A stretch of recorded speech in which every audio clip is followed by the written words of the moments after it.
Hello and welcome to our channel education point Gujarat official. Dear students, आज एक और हम क्वेश्चन सॉल्व करेंगे।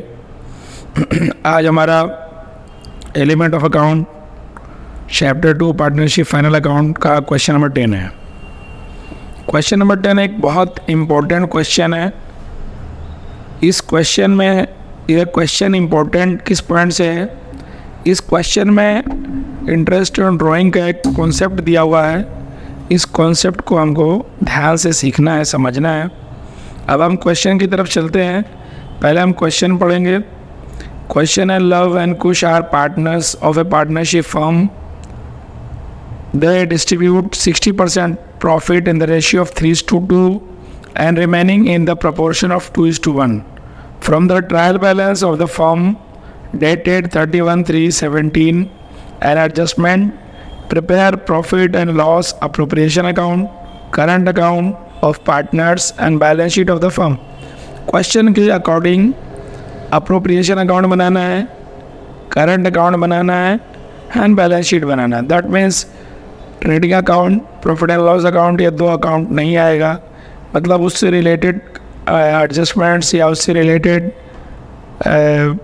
एलिमेंट्स ट्रायल बैलेंस में नहीं दिए होंगे। अब हम क्वेश्चन देख लेते हैं फटाफट स्पीड से। Loves capital and drawing, Kush capital and drawing, amount दिया हुआ आप देख रहे होंगे। Current account love 8,000, Kush 12,000 debit, profit and loss account 80,000 credit, that is ये नेट प्रॉफिट है। स्टॉक अकाउंट, दैट इज ये जो स्टॉक है ये क्लोजिंग स्टॉक है।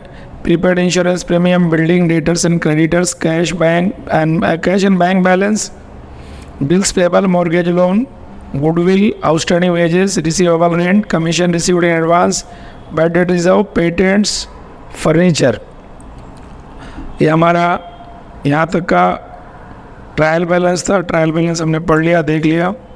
अब हम एडजस्टमेंट पे चलते हैं। एडजस्टमेंट कह रहा है provide interest on 10 capital eight 6% and on drawing at 10%. Provide 10% interest on opening balances of current account.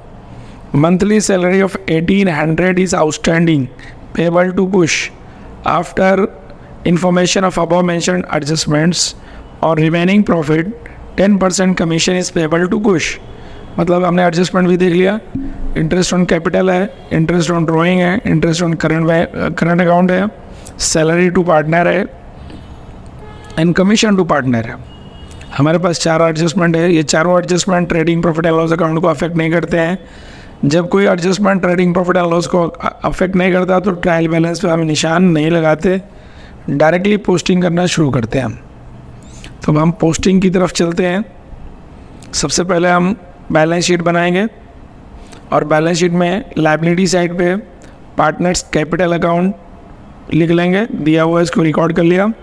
Next हमारा पार्टनर्स करंट अकाउंट क्रिएट करेंगे। ड्राइंग अकाउंट दिया हुआ है तो डेबिट में ड्राइंग का अमाउंट लिख लिया हमने, पार्टनर्स के करंट अकाउंट का डेबिट में लिख लिया, आपको अमाउंट दिख रहा होगा। एंड नेक्स्ट है हमारा करंट अकाउंट का बैलेंस है तो लव का क्रेडिट बैलेंस है, कुछ का डेबिट बैलेंस है, उसके अकॉर्डिंग हमने उनका ओपनिंग बैलेंसेस लिख लिया। इसके बाद हमारा प्रॉफिट एंड लॉस अकाउंट दे रखा है, दैट इज़ ये नेट प्रॉफिट है। Profit and loss appropriation account की क्रेडिट में लिखेंगे तो उसको हमने रिकॉर्ड कर लिया। एंड नेक्स्ट है हमारा opening stock, sorry closing stock, opening stock गलती से निकल गया, क्लोजिंग स्टॉक। क्लोजिंग स्टॉक पहला आइटम है बैलेंस शीट का। नेक्स्ट हमारा प्रीपेड इंश्योरेंस प्रीमियम, ये भी हमने एसेट साइड में लिख लिया। बिल्डिंग, ये भी एसेट साइड में आएगा। डेटर, ये भी एसेट साइड में आएगा। क्रेडिटर, ये लायबिलिटी साइड में आएगा, इसको हमने रिकॉर्ड कर लिया। उसके बाद बैंक बैलेंस है एंड कैश बैलेंस है। कैश को हमने एसेट साइड में लिखा और बैंक को लायबिलिटी साइड पे लिखा। उसके बाद हमारा बिल्स पेबल है और मॉर्गेज लोन है तो उसको हमने लायबिलिटी साइड पे लिख लिया है। उसके बाद हमारा अगला आता है गुडविल, तो हमने एसेट साइड में लिख लिया। आउटस्टैंडिंग वेजेस है, लायबिलिटी साइड पे आएगा। रेंट रिसीवेबल एसेट साइड में आएगा। Commission received advance liability side में आएगा। Bad debt reserve liability side में आएगा। यहाँ पे एक इम्पॉर्टेंट पॉइंट है, यहाँ पे ध्यान दीजिए। बैड डेट रिजर्व इसको रिकॉर्ड करने का जो कॉन्सेप्ट है, आइदर आप डेटर में से माइनस कर दीजिए या लाइबिलिटी साइड पे आप ICTs मेंशन कर दीजिए। तो मैंने सेकेंड एस्पेक्ट को लिया है और उसको लाइबिलिटी साइड पे मैं ICTs रिकॉर्ड कर लिया है। उसके बाद हम आगे बढ़ते हैं। हमारा पेटेंट है, पेटेंट हमने लिख लिया एसेट साइड पे। और नेक्स्ट हमारा फर्नीचर है। तो इस तरह से हमारा पूरा ट्रायल बैलेंस का इफेक्ट रिकॉर्ड हो गया। अब हम एडजस्टमेंट की तरफ चलेंगे। ये हमारा ऐसा सेकेंड स्टेज स्टार्ट होता है। तो अब हम एडजस्टमेंट की तरफ चल रहे हैं। एडजस्टमेंट में पहले इंटरेस्ट ऑन कैपिटल है तो उसको रिकॉर्ड करेंगे। Profit and loss appropriation account के डेबिट में लिखा to interest on partners capital, और जिसका जितना आ रहा उतना रिकॉर्ड कर लिया। इसका second effect partners current account के क्रेडिट में लिखा, आपके सामने है। अब इसके बाद हमारा आता है इंटरेस्ट ऑन ड्राइंग। ये सबसे ज़्यादा इम्पोर्टेंट पॉइंट है, इसको हमको ध्यान देना है, इसको हमको समझना है। इंटरेस्ट ऑन ड्राइंग रिकॉर्ड करने के बहुत सारे मेथड हैं, बहुत सारी कंडीशंस हैं, लेकिन गुजरात बोर्ड में 3 कंडीशंस अप्लाई होती हैं। जैसे CBSE बोर्ड में है, CBSE बोर्ड में मिनिमम 7 टाइप के प्रोसेस हैं जिससे इंटरेस्ट ऑन ड्राइंग रिकॉर्ड होता है। और हम एक्चुअली हम CBSE बोर्ड तो रिफ़र नहीं कर रहे, हम पढ़ नहीं रहे हैं, हम गुजरात बोर्ड पे हैं। तो गुजरात बोर्ड से रिलेटेड जो इम्पोर्टेंट है वो मैं आपको एक्सप्लेन कर रहा हूँ। कहा जा रहा है कि मिनिमम 3 कंडीशंस हैं गुजरात बोर्ड के लिए। क्या पहला कंडीशन ये है कि अगर ड्राइंग का अमाउंट दिया हुआ है लेकिन डेट मेंशन नहीं है, तो इसका रेट ऑफ मतलब that is rate of interest दिया हुआ है ड्राइंग का, लेकिन डेट मेंशन नहीं किया है, तो अमाउंट मतलब कैसे कैलकुलेट किया जाएगा, कितना कैलकुलेट किया जाएगा, रेट ऑफ इंटरेस्ट कैसे कैलकुलेट होगा उसका। और जब अगर डेट मेंशन किया हुआ है तो कैसे कैलकुलेट होगा, अगर वो कुछ सर्टेन कंडीशंस के साथ मेंशन है तो कैसे कैलकुलेट होगा, इसके ऊपर हम लोग थोड़ी सी बात करते हैं। अगर रेट ऑफ ड्राइंग दिया हुआ है और डेट मेंशन नहीं है तो इंटरेस्ट ऑन ड्राइंग सिर्फ और सिर्फ 6 मंथ्स के लिए कैलकुलेट होगा। That is interest on drawing will be calculated only for 6 months if date of drawing is not mentioned. Second condition है, if date of drawing is mentioned then interest on drawing will be calculated according to given date. Means अगर मान लो date of drawing mention किया हुआ है 1 जुलाई 2022, तो हमारा financial year क्या होगा, 1 अप्रैल 2022 टू 31 मार्च 2023। तो यहाँ पे अगर हम डेट कैलकुलेट करेंगे तो हमारा 9 मंथ्स बनेगा। तो इंटरेस्ट ऑन ड्राइंग 9 महीने के लिए कैलकुलेट होगा, 9 मंथ्स के लिए कैलकुलेट होगा। डेट अगर मेंशन है, अब अगर डेट कहीं मेंशन नहीं होगा तो पहले कंडीशन बता दिया कि ओनली फॉर 6 मंथ्स। अब अगर डेट मेंशन है लेकिन सर्टेन कंडीशन है, जैसे बिगिनिंग ऑफ द मंथ या एंड ऑफ द मंथ, ये सब मेंशन किया हुआ है। तो अगर बिगिनिंग ऑफ द मंथ दिया हुआ है तो जो एवरी मंथ जो या ईच मंथ जो एक पर्टिकुलर अमाउंट, फिक्स अमाउंट जो विड्रॉ कर रहा है वो अमाउंट लिया जाएगा, multiply by 78/12 multiply by rate of drawing, rate of interest on drawing. इस तरह से कैलकुलेट कर लिया जाएगा अगर बिगिनिंग ऑफ द मंथ है।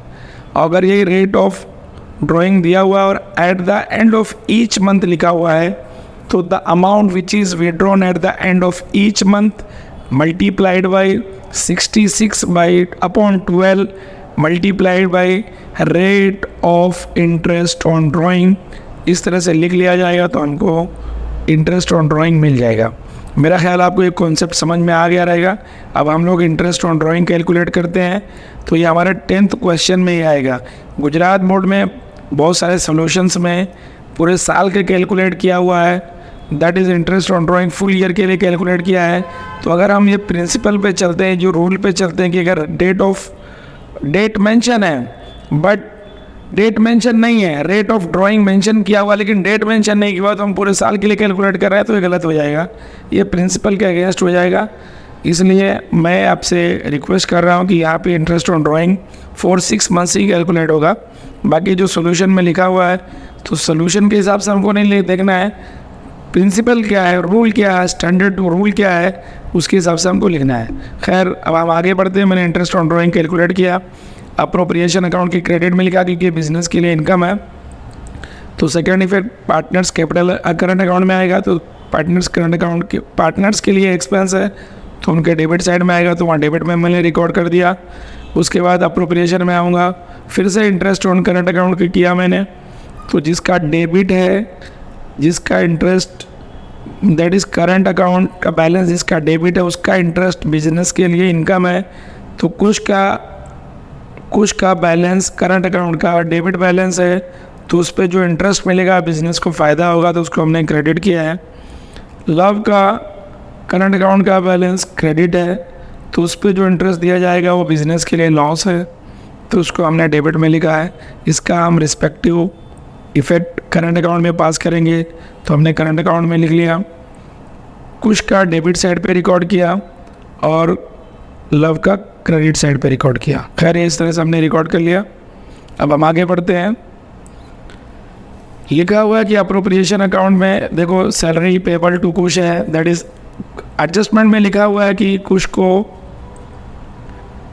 इंटरेस्ट दिया जाए, सॉरी सैलरी दिया जाएगा 1800 रुपीज़ पर मंथ, जो कि पेबल है, अभी पे नहीं किया गया, तो उसको कैलकुलेट किया तो 21,600 बना।